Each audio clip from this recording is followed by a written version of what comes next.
कल्याण मंडपम आज या ठिकाणी रानभाज्याचा उत्सव ठेवलाय।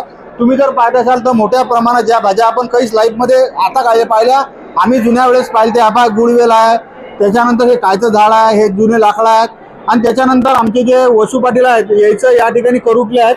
आणि या माणसाचं म्हटलं जवळपास 1 एकरच्या वर करुटल्याची शेती आहे, म्हणजे विदर्भातला सर्वात मोठा करुटले उत्पादक शेतकरी हा या ठिकाणी आहे। आणि वेगवेगळ्या प्रकारच्या भाज्या, वेगवेगळ्या प्रकारचे आयटम या ठिकाणी विक्रीसाठी प्रदर्शनासाठी ठेवल्यात। सन्माननीय आमदार केवरामजी काळे, सन्माननीय आमदार प्रवीणजी दाळे यांच्या उपस्थितीत या कार्यक्रमाची सध्या रूपरेषा चालू आहे। पण तत्पूर्वी जर तुम्ही पाहिलं तर अस्सल खाद्य संस्कृती, हे तर मला तांदूळ जिरीची भाजी वाटणारी, आता हे जे आहे हे शेवग्याचे पानं आहेत, याला जर आपण वाळून जर याची पावडर केली तर बेस्ट सोर्स ऑफ कॅल्शियम असते। करुटल्याची भाजी काय पाहा लागते बाबा, अरे मटण गेला याच्यापुढे। श्रावण महिन्यात तसे आपण खात नाही तर करुटल्याची भाजी खा, 70-80 रुपये करुटले भेटतात। अळूचे पानं आहेत, हे सर्व पदार्थ या ठिकाणी विक्रीसाठी प्रदर्शनासाठी ठेवल्या। याही बाजूनं काही अजून मला नमुने दिसाल, भाकर काढून ठेवली पोहताय ना, तर याही ठिकाणी जर तुम्ही पाहिलं तर मोठ्या प्रमाणात भाज्या आहेत, ह्या भाज्या या ठिकाणी विक्रीसाठी ठेवल्या। आता लोक त्याला लवकरच घेणार आहेत। औषधी गुणयुक्त रानभाज्या, करुटले, काठेमाळ, आंबोशी, बांबू भाजी, टाकळा, पायाळू या ठिकाणी सर्व आहे। पण तत्पूर्वी या बचत गटाच्या महिलांना जे आहे चांगलं असं गावरान भोजन, भाकर आहे, ढोकळा आहे, बापरे कायची चटणी आहे, तर कोणराच्या तोंडाला पाणी सुटलं, तर हे करवंदाची चटणी आहे, हे सर्व या ठिकाणी लावलं आहेत। आणि इकडच्या बाजूवर तुम्ही पाहत असाल तर इथून मोठ्या प्रमाणात ज्या भाज्या आहेत, वेगवेगळे स्वतः तयार केलेले पाकिटं या ठिकाणी त्यानं विक्रीसाठी या ठिकाणी ठेवल्यात। लोक याचा सध्या आनंद घेऊन आले। प्रदर्शनाचा कार्यक्रम आहे, जे विकत घ्यायचं ते विकत घेत आहेत। ह्या भाज्या दिसतच नाही, नाव पहिले दिसत त्या जुन्या काळात, तर बा हे अरे बापरे, हे पाना राजो, हे अंबाडीची भाजी भूताले प्रसाद दाखवत म्हणजे अंबाडीच्या भाजीचा, अजूनही मोठ्या देवाले प्रसाद द्यायच्या वेळेस अंबाडीची वाळलेल्या भाजीचा आणि भाकरीचा प्रसाद दाखवतात। मला माहिती आहे ना, मी खेळतला जाऊ, तर ह्या आमच्या माता भगिनी या ठिकाणी आलेल्या आहेत। मोरंगा आहे, याला इंग्लिशमध्ये लॉंग स्टिक म्हणतात, मराठीत शेवगा म्हणतात।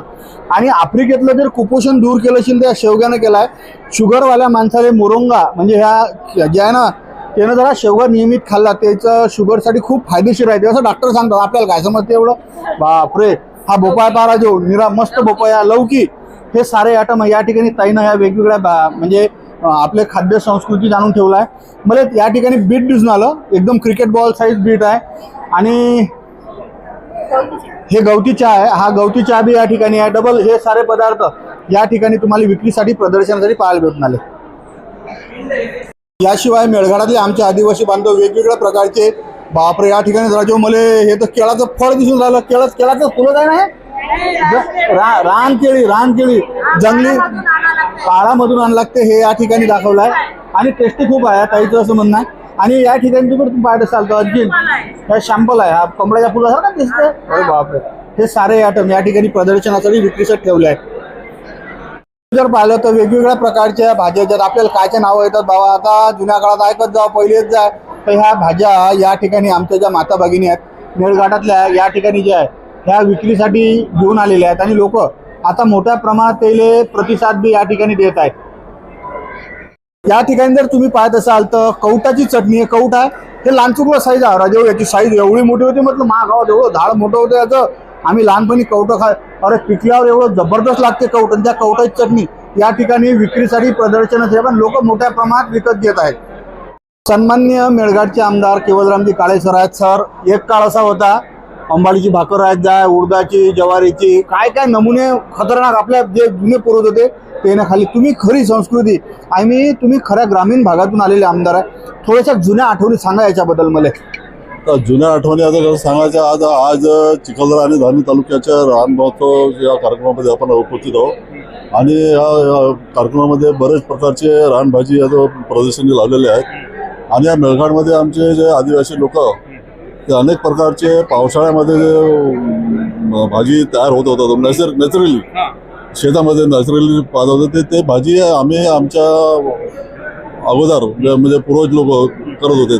ते भाजी दर पावसाळ्यामध्ये आमचे जे लोक होते ते आणत होते पावसाळ्यामध्ये, आणि आता आणत आहेत। ते भाजी सध्या दिसत नाही आहे, तर ते भाजी जर शक्तिवर्धक भाजी आहेत आणि पोषक आहेत, तत्व आहेत, अनेक प्रकारची भाजी आहेत, ते भाजी यावर्षी आता दिसत नाही आहे।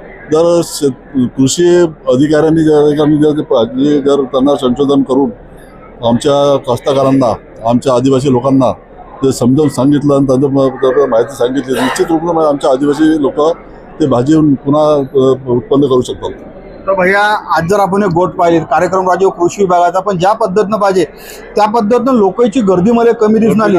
आणि पुढच्या वेळेस तुमच्या माध्यमातून कोणत्या प्रकारच्या कृषी विभागाला सूचना आहेत की हा कार्यक्रम नीट झाला पाहिजे ना बा? कृषी अधिकाऱ्यांना तेच म्हटलं, पुढच्या रानभाजी महोत्सवामध्ये जास्तीत जास्त प्रमाणामध्ये मोठा व्यापक प्रमाणामध्ये कास्तकार लोक आले पाहिजे, व्यापक प्रमाणामध्ये प्रदर्शन आलं गेलं पाहिजे, हे कृषी अधिकाऱ्यांना सांगितलं. अधिकृत असं रानभाजीचा या जो महोत्सव आहे त्याचं या ठिकाणी उद्घाटन झालं आहे.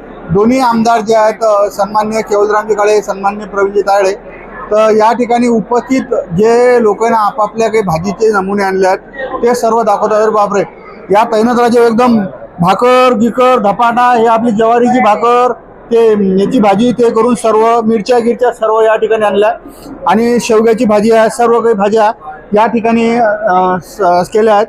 तर तुम्ही सर्व या ठिकाणी द्या स्वतः आमदार साहेब की बा आम्ही उपस्थित दर्शवलो त्याच्याबद्दल या ठिकाणी सही देऊन आपल्या कार्यक्रमासाठी शुभेच्छा देत आहेत. तर हा संपूर्ण कार्यक्रम म्हणजे रानभाज्या राजू भेटतच नाहीत ना, आता निरा फवाराचं असं औषध खा लागते. तर माझ्यासोबत सन्माननीय आमदार प्रवीणजी तायडे सर आहेत. सर, या काळ असा होता राजू, अंबाडीची भाजी काय काय भाज्या करुटली निघत, ते रान दोडके निघत, रान भेंडी निघत, काहीच दिसत नाही. आणि हा कार्यक्रम तुम्हाला असं वाटत नाही का याचं स्वरूप व्यापक व्हायला पाहिजे आणि या कार्यक्रमाला मोठ्या प्रमाणात लोकांचा प्रतिसाद बी भेटायला पाहिजे? कोणत्या उपक्रम कोणत्या वेळेस पुढच्या वेळेस कोणता तुमचा प्रयत्न राहील? मी आताच भाषणात सांगितलं की कृषी विभाग आहे आणि कृषी महाविद्यालय संलग्नित जिल्हा परिषद असो की राज्य शासनाचा असो, यांनी असा महोत्सव म्हणजे प्रदर्शनी ठेवणं, महोत्सव ठेवणं म्हणजे हे जे पारंपरिक जे आपले म्हणजे भाजीचं जे हे रानभाजीचं जे हे आहे माहिती, ते याचं जतन करणं आहे. कारण आजकाल सगळे लोक विसरून चालले आहे. कुंजर कोणता, केना कोणता, कटुले कोणते, दोडके कोणते, हे सगळं विसरत चाललेले आहे. नवीन पिढीला माहिती नाही आहे की केना कुंजर कोणतं कशामुळं काय होते, कोणती भाजी होती, अंबाडी असो चवडी असो, एक ना अनेक अशा भाज्या आहे. आणि इन्सेक्टिसाइड्स आणि फर्टिलायझरच्या या जगात निश्चितच माणसाचं जीवनमान हे पण आयुष्यमान पण कमी होत चाललेलं आहे. या रानभाज्याचं महत्त्व भविष्य काळात निश्चितच जोपासलं गेलं पाहिजे. आणि पुढच्या वर्षी याच्यापेक्षा मोठ्या स्वरूपात या रानभाजीचा महोत्सव साजरा करण्याचं या विभागाने ठरवलं पाहिजे. आणि आम्हाला काय निर्देश द्यायचे आहे, मदत पाहिजे ते आपण. या साऱ्या कार्यक्रमाचे धुरकरी आयोजक क्षीरसागर सर आहेत. सर, कसं आहे थोडंसं आता लोकांना किती सांगितलं तर प्रतिसाद भेटे नाही भेटत, पण येणाऱ्या कालखंडात आपलं कोणत्या प्रकारचं पुढचं नियोजन राहील जेणेकरून या रानभाजी महोत्सवाला लय मोठा प्रतिसाद भेटला पाहिजे? दरवर्षीप्रमाणे यावर्षीसुद्धा आत्मा अंतर्गत आम्ही जे तालुकास्तरीय रानभाजी महोत्सव आहे हा साजरा केलेला आहे. यामध्ये ज्या हे रानभाज्या आहे ज्या विलुप्त होत आहे किंवा आज जे नागरिक आहे त्यांच्याकडे दुर्लक्ष करत आहे आणि जे रासायनिक खाद्य आहे त्याच्याकडे जास्त हे करत आहे, त्या दृष्टिकोनातून ह्या ज्या रानभाज्या ह्या खूप आरोग्यासाठी फायदेकारक आहे. आणि या रानभाज्यांना जे शेतकरी वर्ग जे जोपासत आहे आजही ते त्यांच्या शेतामध्ये या रानभाज्याचं उत्पादन घेत आहे किंवा त्यांना त्याची जोपासना करत आहे. अशा शेतकऱ्यांना कुठेतरी एक प्लॅटफॉर्म मिळावं आणि ह्या रानभाज्यापासून जे काही आपण पाककृती म्हणतो, जे काही पदार्थ तयार करतो, अशा पदार्थ तयार करणाऱ्या ज्या महिला बचत गट आहे त्यांनासुद्धा एक प्लॅटफॉर्म कुठेतरी मिळावं. त्यांनी जे काही पदार्थ तयार केलेले आहे त्यांची खरेदी व्हावी, त्यांना आर्थिक पाठबळ मिळावं, यासाठी हा रानभाजी महोत्सव जो आहे आम्ही इथं साजरा केला आहे. याच्या माध्यमातून जे शेतकरी आहे त्यांनासुद्धा एक चांगला एक हे प्लॅटफॉर्म मिळालेला आहे. आणि जे नागरिक आहे जे आज या आधुनिकीकरणामध्ये या रानभाज्यांपासून जे दूर जात आहे आपण, त्यांनासुद्धा इथे त्या रानभाज्या त्यांचं महत्त्व काय आहे हे नवीन पिढीला सुद्धा इथं हे माहिती होत आहे. आणि पुढच्या वेळेस यापेक्षा सुद्धा आम्ही दोन्ही तालुका कृषी अधिकारी चिखलदरा आणि अचलपूर मिळून यापेक्षा सुद्धा आणखी चांगला हे जे आयोजन आहे हे करू, एवढंच सांगायचं.